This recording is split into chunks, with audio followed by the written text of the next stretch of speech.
Selamat pagi, salam jumpa kembali bagi kita semua, jemaat yang dikasihi oleh Tuhan Yesus Kristus dimanapun berada. Hari ini Jumat 19 Juni 2026, kita akan mendengarkan firman Tuhan renungan hari ini. Untuk itu kita siapkan hati kita.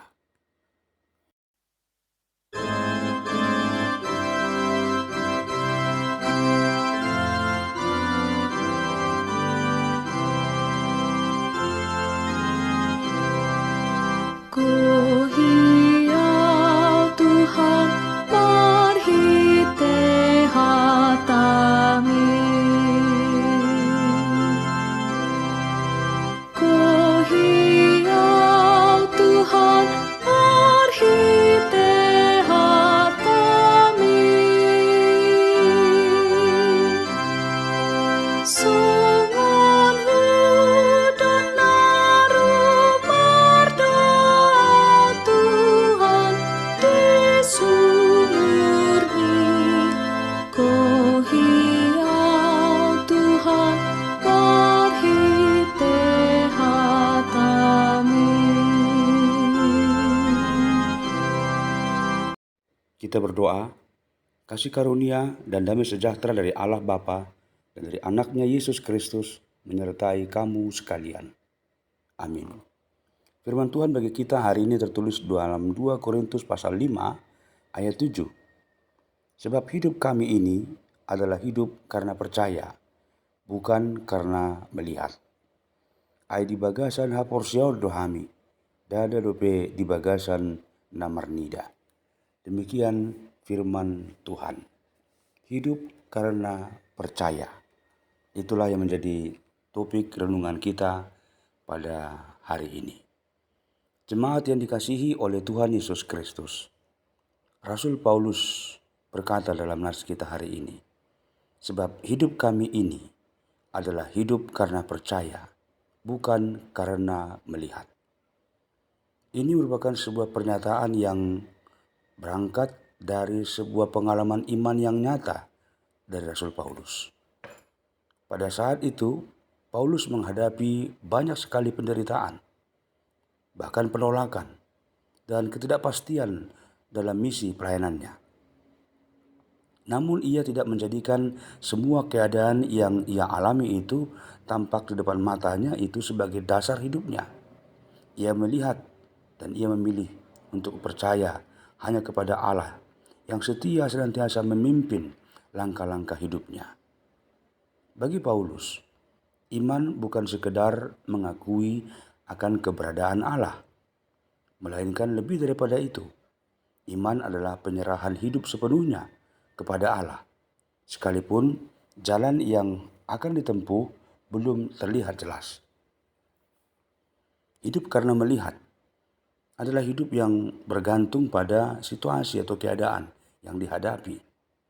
Ketika segala sesuatu berjalan dengan baik, hati menjadi tenang. Tetapi ketika masalah datang, ketakutan menguasai diri. Sebaliknya, hidup karena percaya berarti tetap berpegang pada janji Tuhan, meskipun situasi belum berubah. Abraham tetap percaya ketika belum memiliki keturunan. Musa juga tetap melangkah ketika laut berau terbentang di hadapannya. Dan para nabi tetap setia sekalipun menghadapi ancaman. Iman membuat seseorang mampu melihat kuasa Allah bekerja melampaui keterbatasan penglihatan manusia. Jemaat yang dikasihi oleh Tuhan Yesus Kristus. Dalam kehidupan kita sehari-hari, kita pun sering diperhadapkan dengan persoalan yang membuat hati kita gelisah, khawatir, seperti misalnya masalah ekonomi, kesehatan, keluarga, pelayanan, atau masa depan yang sepertinya belum pasti. Pada saat-saat seperti itulah, Tuhan memanggil kita untuk berjalan dengan iman.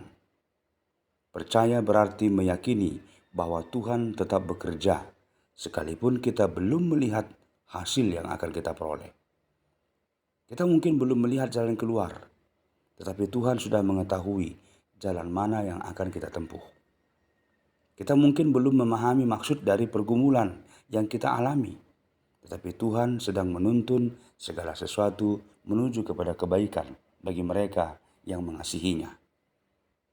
Karena itu, marilah kita menjadikan iman sebagai dasar kehidupan kita. Jangan biarkan keadaan mengendalikan hati dan pikiran kita. Pandangan manusia, pandangan kita terbatas. Tapi kuasa dan pemeliharaan Allah tidak pernah terbatas. Ketika kita hidup karena percaya, kita belajar bersandar kepada Tuhan dalam segala keadaan, tetap setia dalam ketaatan, dan terus berharap kepadanya. Orang yang hidup karena percaya tidak akan berjalan dalam kegelapan, sebab Tuhan sendiri menjadi terang baginya, terang yang menuntunnya sampai kepada penggenapan janji-janjinya yang kekal. Berbahagialah mereka yang mendengarkan firman Tuhan dan memeliharanya di dalam hatinya. Tuhan, terima kasih buat firman-Mu yang mengingatkan kami agar kami hidup karena percaya kami. Karena kami tidak bisa melihat apa yang akan terjadi, apa yang kami jalani di depan. Kami terbatas karena dosa. Namun oleh karena kasih karunia-Mu, iman kami akan menuntun kami ke jalan-jalan yang Tuhan tunjukkan, yang Tuhan kehendaki, sehingga kami sampai kepada sukacita dan damai sejahtera oleh karena pengasihan-Mu. Dalam Kristus kami berdoa dan bermohon kepadamu. Amin. Anugerah Tuhan Yesus Kristus, kasih setia Allah Bapa, dan persekutuan Roh Kudus menyertai kamu sekalian. Amin. Selamat beraktivitas bagi kita semua. Tuhan Yesus memberkati dan menyertai kita. Teriring salam dan doa ucapan selamat ulang tahun untuk Inang Marlene Afrida Napitupulu di wilayah Nazaret. Untuk Merven Evelyn Hutapea di wilayah Sion. Dan untuk Amang Sintua Rotlani Luban Tobing di wilayah Betania. Juga ucapan dan doa selamat ulang tahun pernikahan untuk keluarga Amang Aprianus de Hotman Silalahi dan Inang Winda Priega Simangunsong di wilayah Bethlehem. Dan juga untuk keluarga Amang Doli Immanuel Marbun dan Inang Natania Anandra Purba dari wilayah Sion. Tuhan memberkati dan menyertai senantiasa.